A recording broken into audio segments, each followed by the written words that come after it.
Good evening, everyone. Welcome to On the Case with me, Detective Alex Cardinale.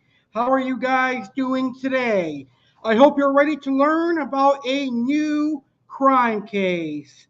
Today, I, Detective Alex Cardinale, present to you a unique crime and one that you don't think about every day. You know, when you think of crime, you think of robberies, you think of shootings, you think of stabbings, murders, etc. But did you know being on the internet and communicating with people can be considered a crime?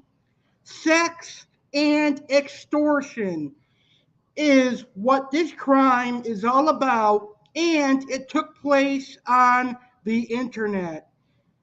Our victim today was extorted by a man that was portraying a underage transgender girl, and he ultimately blackmailed the victim until he committed suicide.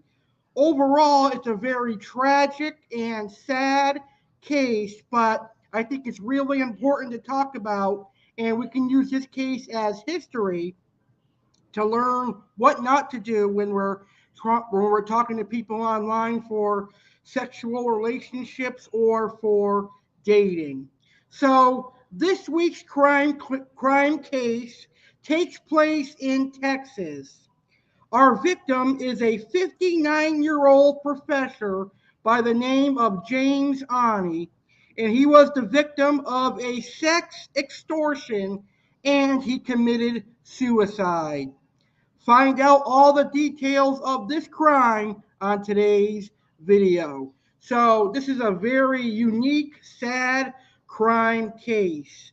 James Aune was talking to what he thought was a transgender girl, but it turned out to be a 37-year-old man that strung James along, and then that 37-year-old man posed as the transgender underage girl's father, blackmailed James Aune, and then James Aune committed suicide. Find out all the details here on this episode of On the Case with me, Detective Alex Cardinale. So I'm going to tell you everything you need to know about this crime, the actual crime that happened. I'm going to go over the actual arrest warrant for the perpetrator, and I'm going to share my thoughts, and I'm going to talk about what to do in the case that you think you are being extorted. So for the first time ever here and On the Case with Alex Cardinale, I am going to actually go over the arrest warrants for the perpetrator. So that's going to be very exciting. So what are your thoughts on today's crime? Post your thoughts on this crime in the comments. So without further ado, let's go ahead and get this show started. And as usual, we're going to start off with what to know about this crime.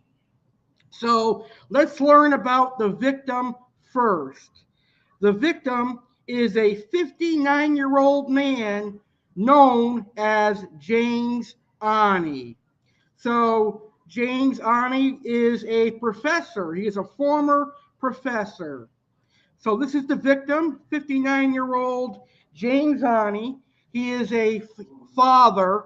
He is a distinguished professor at Texas A&M University. He is a man who was known to many at the university as a dedicated teacher, communications department chairman, author, father, husband, and champion of the marginalized. So he was a good man, according to what people have said about James Aune. Now, James suffered from depression, and in 2007, James was diagnosed with prostate cancer. Now, during the few months that James was talking to this underage transgender girl, he was drinking heavily, and that could have had an impact on him, and it could have led to what caused his suicide. Now, the victim, Professor James Aune, had been having homosexual affairs, and he thought that he was communicating with a transgender girl. Now, I know what a lot of you are thinking. You're thinking maybe James Aune is a pedophile because the girl he was talking to was underage and was transgender.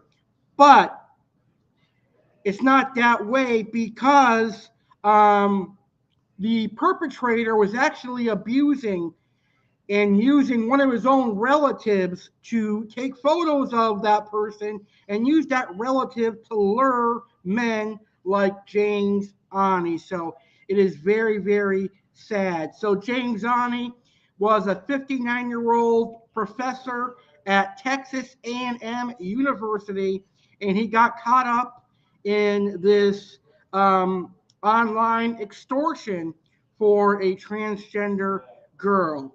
So let's learn about the perpetrator now.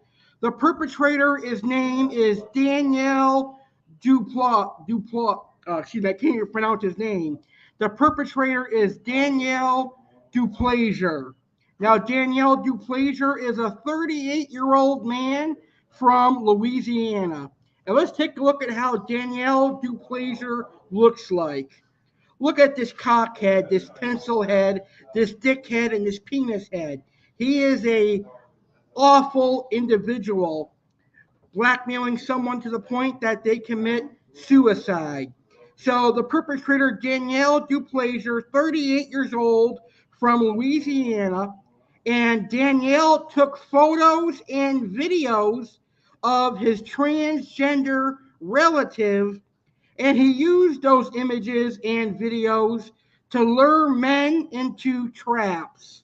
Now, only a few men were lured successfully, but the one man that was really successful and that took the bait, unfortunately, was our victim in this case, and that is James Aune. James Aune took the bait, and unfortunately, he's no longer here to tell the story. So the female relative, which is that transgender uh, girl, is considered by authorities to be a victim of sexual abuse, and she is not charged with a crime. So that's what you need to know about this crime. Now let's talk about the actual crime itself. So here we go. So James Aune became trapped in an elaborate extortion plot orchestrated by Daniel Duplaisir that threatened to turn his world upside down. The scheme involved using explicit photos Daniel Duplaisir allegedly took of an underage transgender female relative to lure men into an online relationship and share their names and phone numbers. The suspect would then contact the victim posing as an angry father, demanding money to pay for the daughter's therapy, court documents state. The scam has been operated by Danielle Duplaisir since at least 2011. The transgender teen used the name Karen McCall, and James began chatting with Karen for months. In December, the professor received his first communication with Danielle, who was acting as the girl's father, who authorities say posed as the girl's angry father who had discovered the affair.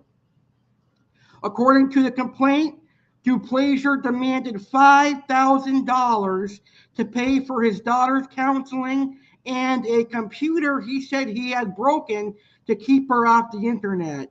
If James Aune did not pay, he said he would contact Texas A&M University and authorities. I answered and said I would do whatever he wanted.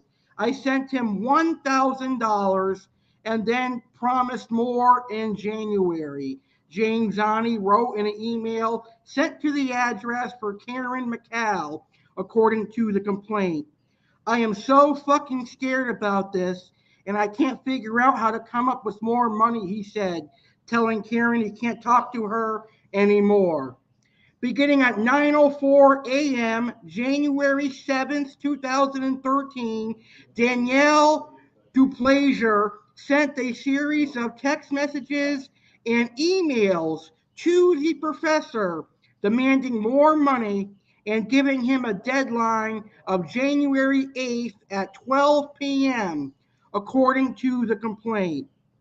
Now, Daniel Duplaisir would go on to send this threatening message.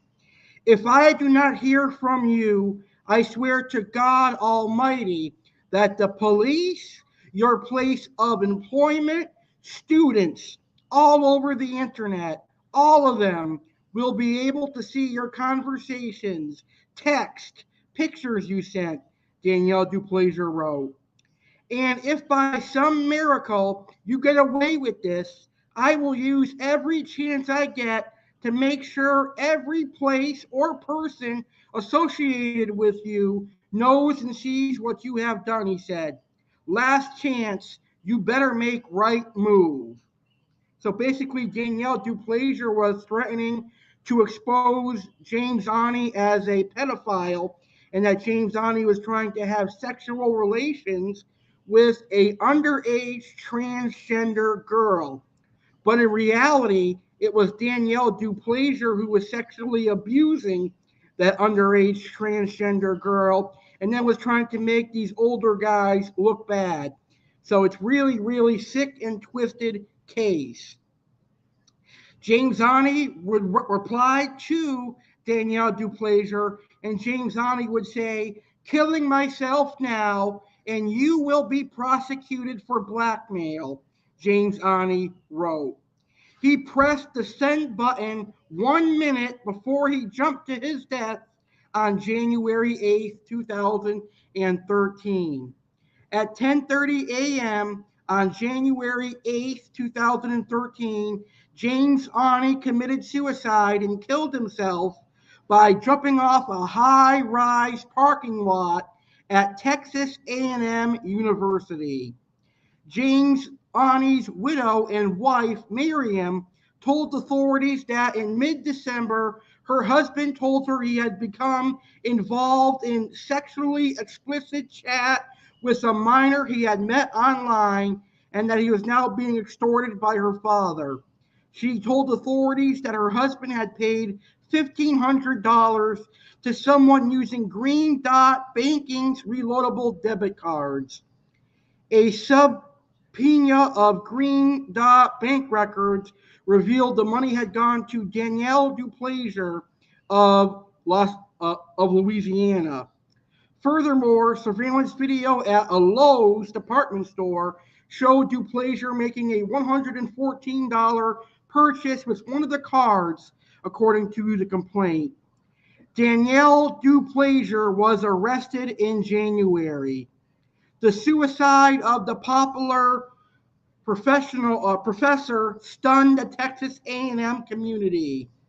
Jim always made the time to chat, email, share a smoke or story with his many friends, students, and colleagues, his obituary on the school's website said. We will all miss his witty banter, his kind words of encouragement, and his gentle nudges to believe in ourselves. So that's the crime that was committed. It was extortion by Daniel Duplaisir, and ultimately it led to James Aune committing suicide. And I'm going to share my thoughts on this crime in just a few minutes. And I'm also going to talk about how long Daniel Duplaisir got sentenced for his crime. But right now, I want to do something that I've never done here on the Case with Alex Cardinale, and that is I'm going to show you the arrest warrant for Mr. Daniel Duplaisir. So let me first open it up, and then I will turn on screen share, and we will read the arrest warrant together. So let me get that going for you. I was going to show you the images of the arrest warrant, but the text was so small that you would not be able to read it. So what I'm going to do to read the arrest warrant for you is do a screen share, and I will get it up and going for you. So it's an 8-page document, and we're going to review it together. And some of the things that I'm going to highlight are some of the text messages that Mr. Daniel Duplaisir sent to his victim. So let me turn on the screen share now, and we'll get to those arrest warrants. So let's see. Share screen. Yes. Share. Okay. And we should be up. There we go. We are up and running. And now I'm going to read the arrest warrant for you. So here it is. So this is the affidavit in support of complaint and arrest warrant. And the FBI agent, his name is Nikki Allen. So I'm going to scroll down to some of the text messages. And like I said, January 8th, 2013 at approximately 10:30 in the morning, Texas A&M University professor Dr. James Aune committed suicide by jumping off the roof of a parking garage located on the Texas A&M University campus. So let's scroll down just a bit. We're going to go to the next page. And I think this is where we're going to see some of the messages that the Daniel Duplaisir sent to the victim. So the following is an excerpt from an email Mikal sent to Aune, and Mikal is that transgender girl that is being portrayed. He said, I thought about what you said, and it don't sound like my dad. I'm not saying you were lying. I'm saying it doesn't sound right. He called you to tell you he was calling the police, and then money became an issue. Please, are you being serious? Or is this an excuse to stop talking to me? Why did $5,000 for therapy come up? Aune replied as follows. He's just doing what is best for you. He is clearly a good man, and he loves you. We can't talk anymore. So then there were text messages and emails to James Aune from a phone number that was clearly Daniel Duplaisir's. And some of the text messages would look like this. Going by the way you talked to me today, I have to assume you do not plan to keep your word, even after I gave you a second chance. Call or next call I will make will be to Texas A&M. And then another threatening one would be, just so you know you turned your phone off all day and you intentionally avoided my calls. You caused your original set of problems, and we came to a deal to end this. You agreed to pay for the computer I broke to keep her off the internet and therapy. You were never to talk to my child again. But then you went behind my back and tried to talk to my kid again. You told him me, broke her computer and told you to never talk to her again. So not only did you send a picture of your penis to a known minor, get the hopes up of a very troubled teen, you also made sure she hated the one person in this life that cares, me, the father. It is very hard to help a teenage transgender child be accepted in life, to help her find a life worth living. And you came in with your disgusting old ass talking about making my underage child your wife. And I offered to do the right thing and put an end to this. You attempt to make me be seen as the bad guy. I trusted you, made a dumbass mistake, and it would not be repeated. But I will tell you now, since I have to pay for your damages and let's go to the next page. On my side of the fence, I will damn well make sure you pay for the damages on your side as well. Karen no longer has access to the internet or this account, so she will never see this, and you will never torture my child again. You have until noon tomorrow. If I do not hear from you, I swear to God Almighty that the police, your place of employment, students all over the internet, all of them will be able to see your conversations, text, pictures you sent, and yes, due to the Patriot Act, all of this is usable in court. And if by some miracle you get away with this, I will use every chance I get to make sure every place or person associated with you knows and sees what you have done. Last chance, you better make right move. Oh, and in case you think I don't have the conversation saved, here is a part of a very long conversation between you two. So then it goes to show on some more text messages and emails that were sent. And this is an email that James Aune sent to that girl. And she says, okay, Karen, I'm taking a big risk here, and I hope it works out. On Thursday, your dad texted me, and I responded thinking it was you. He then called me and told me he was going to turn me into the police. I answered and said I would do whatever he wanted, and he said he offered 2 phone calls that he would turn off your laptop and wanted something like $5,000 from me to pay for further therapy for you. I sent them 1,000 and then promised more in January. I am shit scared about this and can't figure out how to come up with more money. I sincerely hope that it's you and not him emailing me now. So the next page of the arrest warrant. I thought you were making this up for blackmail purposes. If that's not true, then I want a copy of the contract you signed with the therapist. I still don't have the money. I'm not sure when I can get it. Let me check out my options some more. So the following is a text message that was deleted from James Aune's iPhone, but recovered forensically by Detective Ohana using the oxygen forensic suit. By noon, make it happen. I want this over with. Tomorrow by 3. I owe therapist and you promised to fix this. Must be tomorrow, no later. And James Aune would say, I know, doing the best I can right now. I really don't. My funds won't be available till after 3 today. Sorry. Okay, 3 cards with 500 each. Right? What time should I expect to hear from you on the first? 1500. I'll need to go to the bank, which won't be open on the first, so say 10 a.m. on the second. Okay. What more do you want? I am so totally broke right now. My kid is in surgery. I want you to stick to the deal and not talk to my child again. Other than that, I won't bother you till the first as agreed. I am so sorry. I've never done anything like this before, and I will just pray you will forgive me. Call tomorrow. I can't talk right now. Son is in hospital with seizures. I will tell not to contact me anymore and you'll get the money. I just emailed Karen and I am sorry for making your life harder. Call back, and you told her everything. I hope this does not become a habit. I already broke the computer and signed contract with her doctor. You could have gotten 2 cards. No, just a bank problem this morning. Okay, just put 230 on this number. So the next page of the arrest warrant.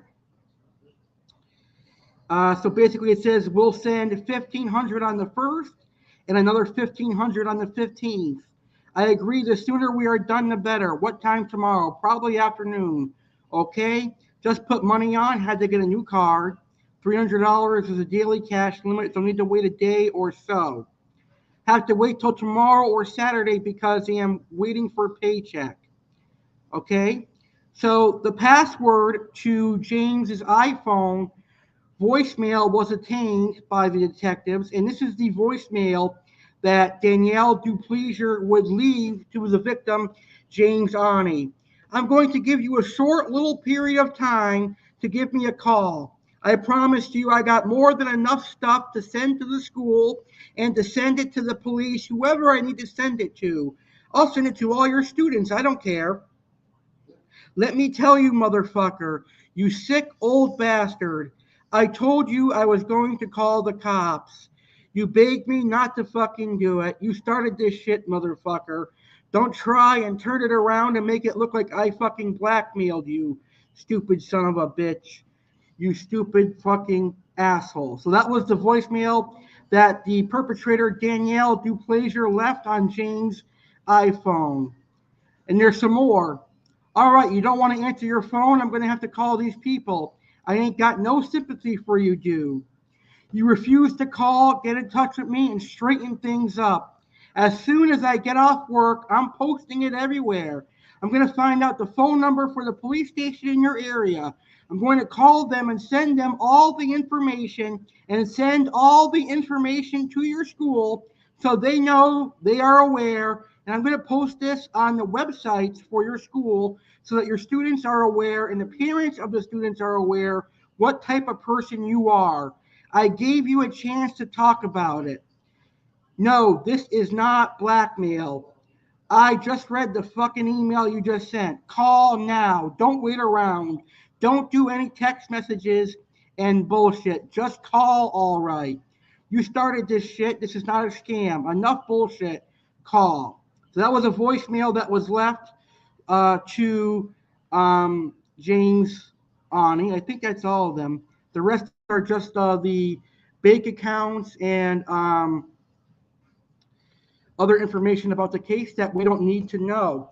So just by reading the text messages that Daniel Duplaisir sent to the victim and the voicemails were enough for me. If I was James Aune, I would freak out. So I understand his feelings of fear and being blackmailed, but this is a very unique and definitely unorthodox crime.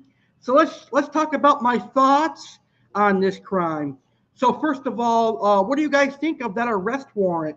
Now that we got a full picture of all the messages that were being sent to James Aune by the perpetrator, now we have a gist of what James Aune was going through emotionally and stressfully. Now, I do think that James should have ceased communications with that young girl once he received the explicit photos. I think he should have just blocked her and he'd still be here today. But older folks don't know much about technology, and old people, unfortunately, are usually victims of this kind of stuff. So here's my thoughts on this crime. It is very sad, it is very tragic that a 37-year-old man would abuse a transgender relative. He would take sexually explicit photos of that relative and then post them on apps and on dating websites and lure men looking for homosexuals or transgenders. And that's how James Aune found Daniel Duplaisir. So once Daniel Duplaisir had James Aune hooked, he acted quickly to act like a angry, pissed off father, and he demanded threats. He demanded getting money, and eventually James Aune gave in and gave Danielle $1,000. But once James Aune realized he could not give the other 4,000, then Danielle became increasingly more aggressive and more demanding. And what I think happened is James Aune was freaking out. He did not want his reputation to be that he was a pedophile or a sick, twisted individual. He was worried about his reputation. He was worried about how it would impact his family, his students, his friends. So I think it all boiled up into his emotions, and he was so scared of people finding out about this that he felt the only way to get out of this was to commit suicide and jump off a high-rise parking lot from the top of the campus all the way to the ground. That is a very painful death, ladies and gentlemen. He probably broke every bone in his body on the way down, and his lungs likely collapsed. Very, very painful. And to think that this was all a extortion by a 37-year-old man living in Louisiana who was sexually abusing his transgender relative, and then he took advantage of an old man, is very sick. Now, on one hand, I do agree with the people saying that James Aune is not an angel. He is in the wrong for talking with someone that was underage. But what James didn't know at the time is that Daniel Duplaisir was actually behind the sexually explicit photos and everything. So don't call James Aune a pedophile, because he is not, because he did not know that the person he was talking to was underage at first until several emails later. But nonetheless, it is sad that a high liked, a high respected professional had to commit suicide because of the blackmail, the constant phone calls, the constant text messages, and the fact that Daniel Duplaisir had already contacted James's school and other places. I think James felt cornered and he had no choice but to commit suicide, unfortunately. So my thoughts and prayers go out to the Aune family. I know that James had a wife and two autistic sons, and now they are fatherless and husbandless, unfortunately. So this is just a sad case overall. But again, this is another example that we can't be trusting on the internet. We cannot be sending any explicit photos, and we cannot trust people because people can deceive and they can scheme, they can connive their way into getting your money. And eventually they can connive their way into you committing suicide as well. So the last thing I want to talk about tonight is what to do if you think you are being extorted. So this is something that I asked a local FBI, a local detective in my area. I didn't speak to her or meet her in person. I just emailed the Palm Beach County Detective's Office and I told them about this case and I asked for her thoughts. And in the email, she said, if you think you are being extorted, stop communications with that person. Document those communications. That can either be by a screenshot from your phone, printout of your text messages. Just have documentations. Block that person. Blocking that person means that person will not be able to contact you. Report that person to the police so the police can investigate that person, and never send money. Never, ever, ever give in to these connivers. They're going to threaten to call your employment. They're going to threaten to call the police. But never send them money because then they're going to want more and more and more. And they're going to try to get as much money off of you as they can. And never send photos. I don't care if it's regular photos or sexually explicit photos. Do not send photos to someone you don't trust. So that was the advice that was given to me to bring up on today's show. So overall, a very sad case. My thoughts and prayers go out to the James Aune family. There you have it. Sextortion, the suicide of James Aune. Now, Daniel Duplaisir would ultimately be sentenced to, get this, 1 year, 1 fucking year in prison. That's all he got. A very light sentence for Mr. Aune.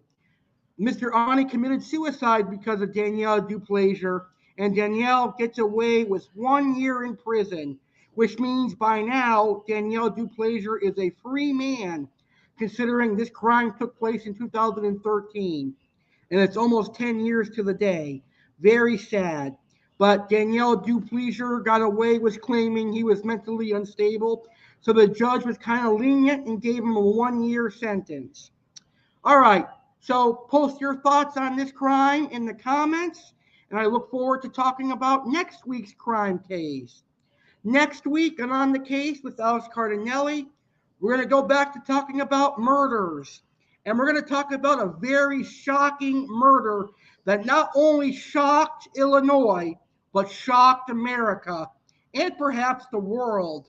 We're going to talk about Chris Coleman and the Coleman murders, live Monday, April 25th, 2022, 11 p.m. Eastern, 8 p.m. Pacific, right here on my YouTube channel. Learn all about the Coleman murders next week.